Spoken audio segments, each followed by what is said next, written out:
students, I am Gunjan Tandon. Welcome back to my channel Gunjan Gurukul. Student इस video में हम पढ़ रहे हैं क्लास 9 की साइंस की केमिस्ट्री का chapter 3 atoms and molecules. Atoms and molecules में आज जो टॉपिक हम पढ़ेंगे वो है हमारा molecular mass and formula unit मास।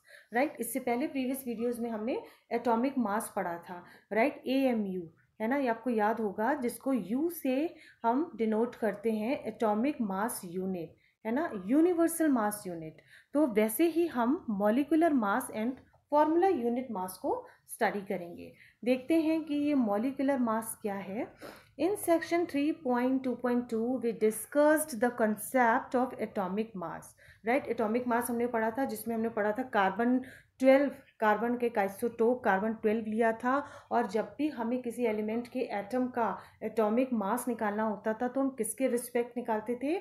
उस कार्बन के आइसोटोप कार्बन 12 का 1/12 पार्ट, है ना, 1/12 पार्ट ऑफ दैट उसका जो है हम एटॉमिक मास से उसको कंसीडर करते थे। राइट, आपको याद होगा कार्बन 12, है ना। और जब भी किसी एलिमेंट का एटम का एटॉमिक मास हमें निकालना होता था तो हम क्या लेते थे? कार्बन 12 के 1/12 मास, है ना, कार्बन का 1/12 मास ऑफ जो है यूनिट लेते थे हम। क्लियर? तो यहाँ पे देख लेते हैं वैसे ही मॉलिक्यूलर मास को जो है किस तरह से एक्सप्लेन किया गया है। This concept can be extended to calculate molecular masses.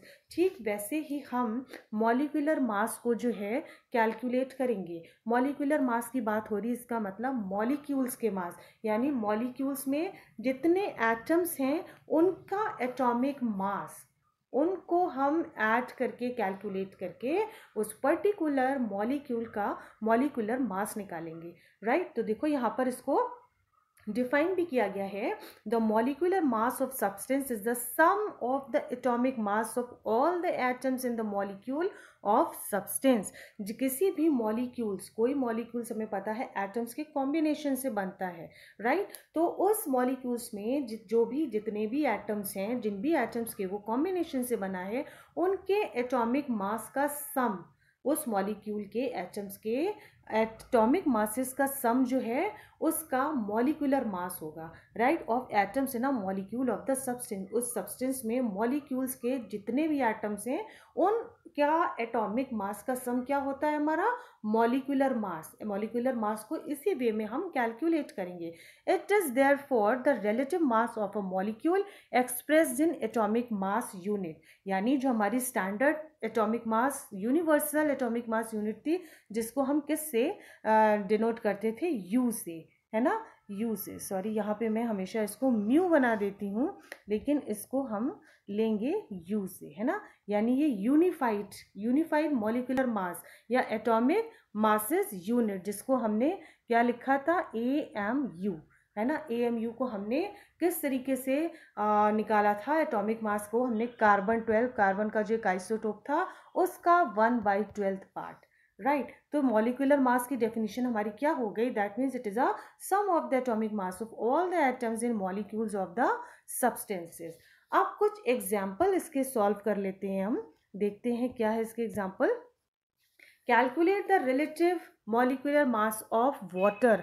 Water क्या है? एक मॉलिक्यूल है ना। किन दो एटम से मिलकर बना है? Hydrogen and oxygen. ये आपके NCERT का ही एग्जाम्पल दिया हुआ है, जिसको सॉल्व करना सिखाया गया है। देन सेकेंड पार्ट में पूछा गया है इसी एग्जाम्पल में, calculate the molecular mass of HNO3।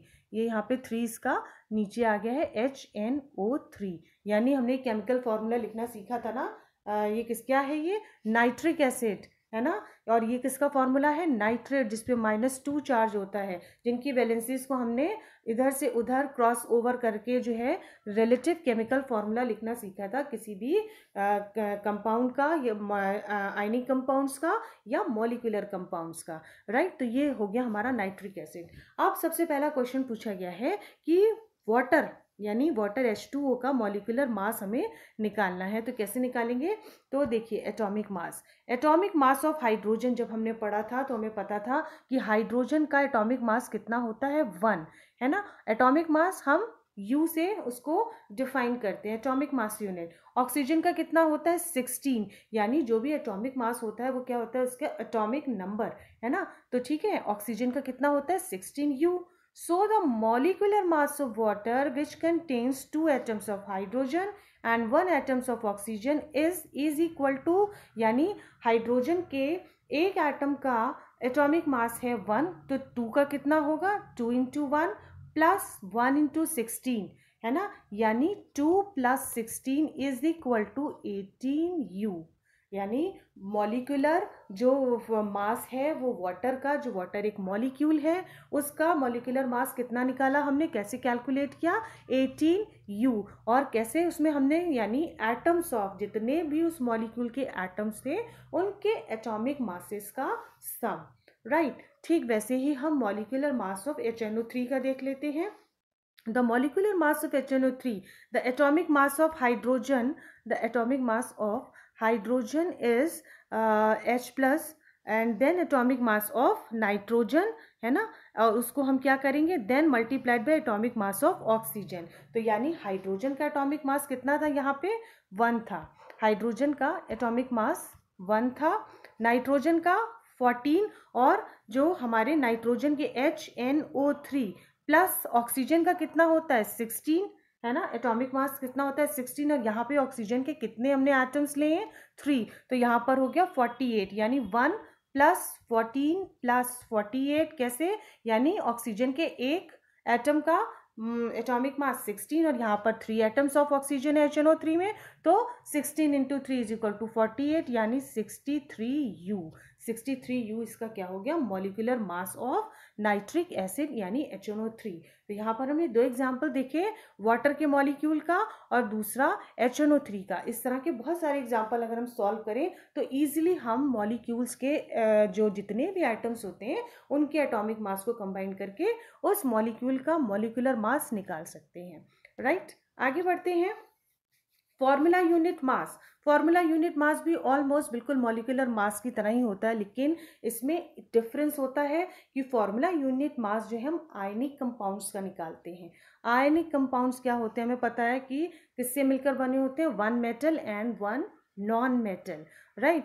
So formula of unit mass of substance is the sum of the atomic masses of all atoms in the formula unit of a compound, है ना। ऐसे compound जो ions carry करते हैं उनका मतलब जो है उनमें जो भी एटम्स से मिलकर वो बना है उनके एटॉमिक मासेस का सम होता है। ऑलमोस्ट ये सिमिलर है मॉलिक्यूलर मास से, लेकिन हम कंपाउंड्स की बात करें तो इसमें आयंस जो है वो डिसोसिएट हो जाते हैं। आयनिक कंपाउंड्स में आयंस जो है वो डिसोसिएट हो जाते हैं। अगर हम एग्जांपल ले लें सोडियम क्लोराइड का, राइट, तो सोडियम पर जो है ये कैटायन है, क्लोराइड जो है वो एनआईएन है, राइट। सोडियम क्लोराइड डिसोसिएट हो जाएगा Na plus and Cl minus में, राइट। तो इनका जो आयंस है इनका हमें जो एटॉमिक मास है उसका सम जो है वो हमारा फॉर्मूला यूनिट मास हो जाएगा।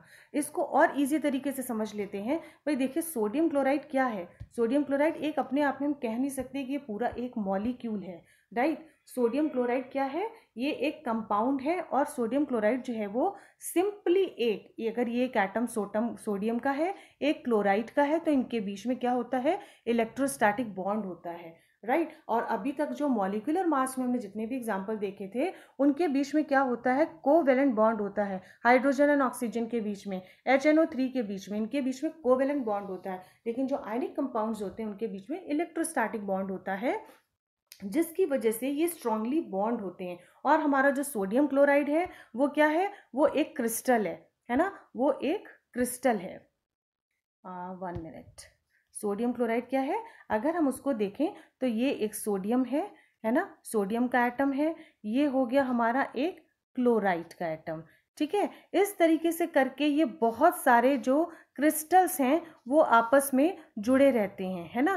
कैसे कि एक सोडियम एक क्लोरीन, एक सोडियम एक क्लोरीन, इस तरीके से करके जो है सोडियम क्लोराइड के बहुत सारे मॉलिक्यूल्स मिलकर क्या बना लेते हैं, वो क्रिस्टल्स बना लेते हैं। तो इसलिए किसी एक पार्ट का अगर हम इसको कैलकुलेट करना हमारे लिए पॉसिबल नहीं है, तो दैट मीन्स सोडियम क्लोराइड क्या है, ये वही मैंने बताया ना, ये डिसोसिएट हो सकता है, सोडियम अलग हो जाएगा, क्लोराइड अलग हो जाएगा। तो इनके ये आयनिक कंपाउंड्स हैं, आयंस इनके टूटते हैं, अलग अलग हो जाते हैं, इसलिए इनके जो जितने भी एटम्स होते हैं, अब हम उनके एटॉमिक मासेस को जो है उनका सम लेकर फॉर्मूला यूनिट मास कैलकुलेट करेंगे।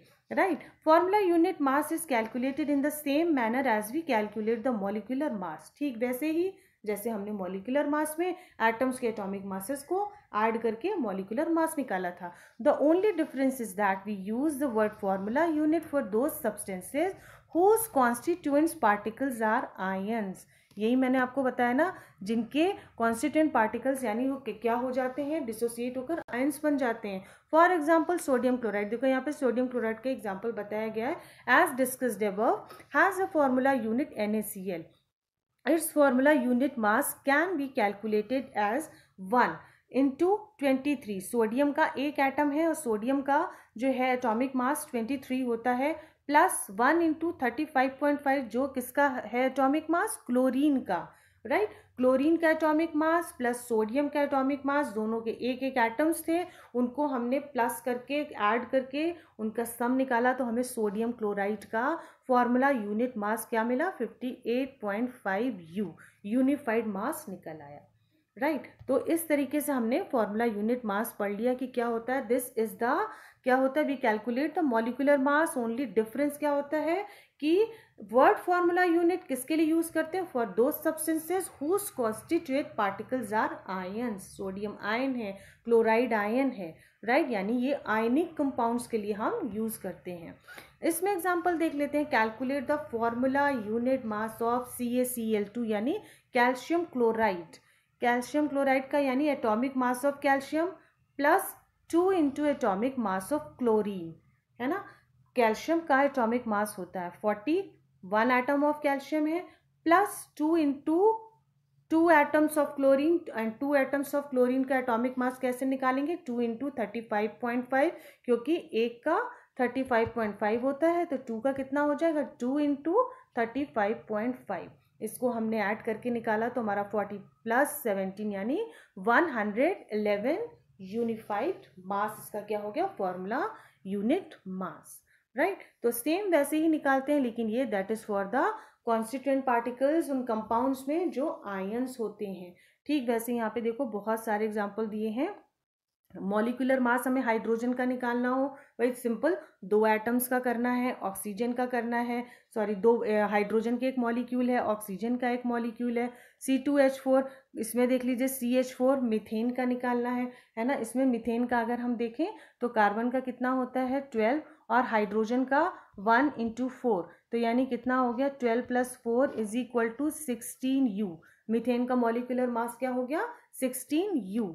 Calculate the formula unit mass. Formula unit mass अगर हम देखें इसमें सोडियम ऑक्साइड या पोटेशियम कार्बोनेट के देखिए यहाँ पे जितने भी आपको formula unit masses molecular masses निकालने के लिए यहाँ पर आपके एग्जाम्पल में सोल्यूशन में एटॉमिक मासेस दिए हुए हैं, उसी के अकॉर्डिंग हम एटॉमिक मासेस को उसमें ऐड करके जो है उसका फॉर्मूला यूनिट मास या मॉलिक्यूलर मास निकाल सकते हैं। राइट, जैसे इसमें सोडियम ऑक्साइड का, सोडियम का कितना दिया हुआ है यहाँ पे देखो, सोडियम का दिया हुआ है